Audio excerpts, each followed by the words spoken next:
Alex Eala, the nation's darling, diba? Ayan. So, Pick it up, a green tin or a green sachet, the kind that fits in a child's palm, the kind a mother tears open at 6 in the morning while a school uniform is still being ironed in the next room. In the Philippines, this object is not a product, it is a piece of furniture in the national kitchen. For 50 years, Milo has been the powder stirred into the milk of a country that grew up dreaming of becoming something: a runner, a swimmer, a fighter, a champion of any small Saturday tournament where the medals were plastic and the pride was real. And on the 22nd of February 2026, inside the Fashion Hall at SM Megamall, that tin found its face. Her name is Alex Eala. She is 20 years old. She is, as of this week, the 35th ranked women's tennis player on Earth. And the brand that has been quietly building Filipino athletes since 1976 decided, in its 50th anniversary year, that the face of its next half-century would be hers. To understand why that decision lands the way it does, you have to understand what Milo actually is in Filipino life. It is not Gatorade. It is not Powerade. It is the National Milo Marathon, now in its 50th edition. It is the Milo Sports Clinics that have run in barangay gyms and provincial schools for decades. It is the alumni roll that includes Jamie Lim in karate, Chris Tew in basketball, Japoy Lizardo in taekwondo, and quietly on that same list, the name of a small girl from Manila who would one day beat the world #2 on a grass court in Berlin. The February launch was not a soft photo opportunity. The vice president for marketing of Milo Philippines, Lawrence Lorico, stood at the podium and put his name on the bet. The My Milo Story campaign was unveiled. A television commercial was cut, and the face of the campaign, the face of the anniversary, was Alex Eala. Here is where the story turns honest, because a coronation that doesn't acknowledge its critics is a press release, not a documentary. And so the question has to be asked, has the commercial story outrun the competitive one? Some have argued exactly that on Filipino fan forums, on Reddit threads in r/sportsph, on Facebook comment sections that scroll forever. A quieter voice has been pushing back against the noise. The voice points to the stack of endorsements. Globe Telecom since she was 8. Nike, reportedly elevated to a global ambassador framing earlier this year, though the specifics remain partially unconfirmed. Honor Philippines, Nestle Malaysia now in its 3rd year, and now Milo Philippines in its anniversary year. That is a brand portfolio more typical of a top 10 player than a player ranked 35th. The skeptics ask a fair question. Where are the trophies that match the contracts? Where is the slam? Where is the title that justifies the marketing budget? It is not a cruel question. It is the question every young athlete in the endorsement era eventually has to answer. And the answer, as it happens, has been arriving on grass courts in Germany this very week. But to see why that answer matters, we have to walk through the evidence the way a marketing team and a world #1 independently walked through it before us. Because two completely separate sets of professionals, working in two completely different industries, looked at Alex Eala in the past 12 months and arrived at the same conclusion the ranking number has not yet caught up to. Start with what is verifiable. The Milo unveiling on the 22nd of February at SM Megamall is not rumor. Lawrence Lorico is on the record in Insider PH and Marketech APAC reporting.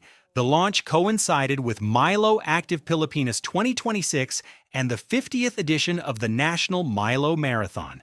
A television commercial was produced pairing Eala with the pole vault world bronze medalist E.J. Obiena. That is the documented core, an executive on the record commercial commitment from a 50-year-old national institution, not a leak, not a tease. Now layer in what Milo actually is, because a brand that has been embedded in Filipino sport for half a century does not hand its anniversary face to anyone. The National Milo Marathon's opening leg on the 1st of March drew more than 28,000 runners. The brand has 50 events scheduled across 2026, 35 champ runs in partnership with the Department of Education, 15 marathon legs across the country. This is not a sponsorship. This is infrastructure. And inside that infrastructure, decades ago, was a small girl named Alex Eala who attended Milo sports clinics before she was ranked, before she was famous, before Roland Garros knew her name. The brand's own alumni list places her among Jamie Lim, Chris Tew, Japoy Lizardo. The full circle is not a marketing metaphor. The full circle is documented. The kid who drank the powder grew up to be the face on the tin. Pause there for a moment. Because that detail, a child who attended the Grassroots clinic of the brand that would one day choose her as its anniversary face, is the kind of thing that almost never happens cleanly in sport. The arc usually breaks somewhere. The kid quits, the body fails, the talent doesn't translate. The brand picks someone else. The fact that this one held, that the line from a small girl in a clinic to the centerpiece of a 50th anniversary campaign actually completed itself, is, on its own terms, remarkable. It is the kind of detail you would dismiss as fiction in a screenplay, which is exactly the story the campaign is telling.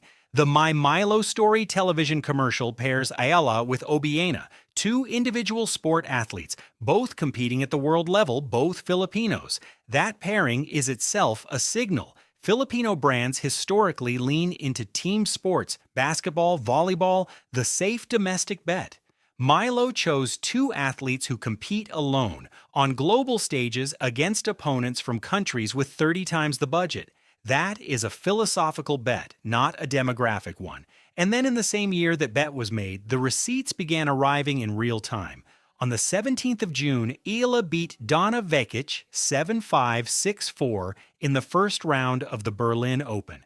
24 hours later, on the 18th, she beat the world number 2, Elena Rybakina, by the same score, 7-5, 6-4, against a player who was a Wimbledon champion.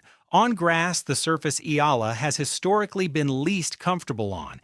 And today, as this script is being recorded, she is preparing to face the 6th seed, Elina Svitolina, in the quarterfinal. The brand's faith, signed in February, is being audited by the WTA Tour in June. And the audit is going well, and the validation is not only commercial. Last year, the ABS-CBN journalist Dion Castillejo produced a documentary titled Alex Eala, Born for Center Court.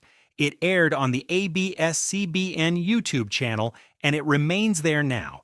The documentary's title is the documentary's title. Not a quote, not an utterance, not a sentence anyone in the tennis world has spoken into a microphone. But here is what is verified. Aryna Sabalenka, the world number 1, the reigning queen of the women's tour, sat down for that documentary. She gave her time. She spoke about Eala, about her maturity on court, about her mental tenacity, about the dedication she has observed in practice. The world number 1 did not have to do that. There is no ranked player on tour who is required to participate in a documentary about a player outside the top 30. Sabalenka chose to, and that choice, not any single sentence she spoke, is the headline. Two completely separate institutions, a 50-year-old national brand and the highest-ranked woman in tennis, reached the same conclusion in the same calendar year. One signed a contract, the other booked a flight to a film set. Both said, in the only language their industries speak, that this one is worth the time. And underneath all of it, the trajectory the marketing team saw in February is now visible on the leaderboard. Career high ranking of number 143 in mid-2024. Career high of number 29 on the 16th of March, 2026. Currently number 35 with a top 2 scalp on grass, 24 wins and 15 losses on the year, $786,855 in prize money. The numbers are not a top 10 resume yet, but the numbers are moving in exactly the direction Milo's marketing team bet they would, and they are moving faster than the contract assumed, which brings us back to Lawrence Lorico and to what he actually said on the day the deal was announced. Quote, Milo has always been more than just the Filipino kid's favorite breakfast drink. It's been a companion in the journey of every Filipino champion. When we started discussing the campaign with Alex, she was immediately on board. She understands that her own Milo story can inspire others to start from grassroots to greatness, end quote. Read that again, because there are two words in it that matter more than the rest. Grassroots. Greatness. Lorico is not selling a product in that sentence. He is naming the architecture his brand has built for 50 years. The sports clinics, the marathon legs, the champ runs, and he is naming Eala as the proof that the architecture works. The choice of Obiena as co-ambassador reinforces the thesis. The pole vaulter who took bronze at the World Championships and silver in Paris. The tennis player who took down the world number 2 on grass. 2 athletes, 2 disciplines, 1 bet. The bet is that Filipino excellence on the world stage does not require a team to validate it. It requires a court, a runway, a clinic, and a child who grew up drinking the powder, which is why this week matters in a way that exceeds the bracket. Because the Berlin run is not just a quarterfinal, it is a live audit of a generational bet. If Eala beats Svitolina today, she plays a semifinal on Saturday at a WTA 500. Next week, she is entered at Bad Homburg in singles and doubles per Filipino fan trackers. The week after that, Wimbledon, where, according to Yahoo Sports analysis, she is on the cusp of the top 32 seeding cutoff for the first time in her career. To be seated at Wimbledon is to be told by the All England club in the only language they speak that you are no longer a wild card story, you are a draw consideration, and for a country of roughly 117 million people that has never produced a singles Grand Slam champion, a seeded Filipino at Wimbledon is not a sentence anyone has had to write before. The Milo bet, signed in February, may be ratified in numbers. A TP and WTA ranking points, seeding lines, prize money brackets before the calendar turns to August. That is what a generational compact looks like when it is being honored in real time. The Filipino business press, including BNC Philippines, has separately reported that Eala's press conferences at the Australian Open this year outdrew both Djokovic's and Sabalenka's in viewership. Figures worth treating with appropriate caution, but consistent with everything else the data is telling us. The interest is there. The trajectory is there. The brand was early. The brand is now being proven right. And yet, 10 days ago, none of this looked inevitable. On the 11th of June, in the first round at S. Hertogenbosch, Eala lost to Magda Linette 6-love, 6-2. A bagel set on her first grass court match of the season. The kind of result that, in a career still being built, can quietly become a story about a player who isn't ready for the surface. Eala has not, in the research window, given a public detailed account of that loss. She did not have to. 6 days later, she walked onto a court in Berlin and beat Donna Vekic. 24 hours after that, she beat the world number 2. The recovery is the response. Less than 10 days from a bagel set to a top 2 scalp on the same surface. That is what the contract was betting on. That is what the documentary was looking at. That is what Filipino fans in their group chats and on their fan pages saw before the algorithms caught up. So what does the green tin actually mean now? It means a small object, 50 years old, sitting in millions of Filipino kitchens, stirred into the milk of a generation that grew up dreaming of becoming something, has found a face that walked its entire path.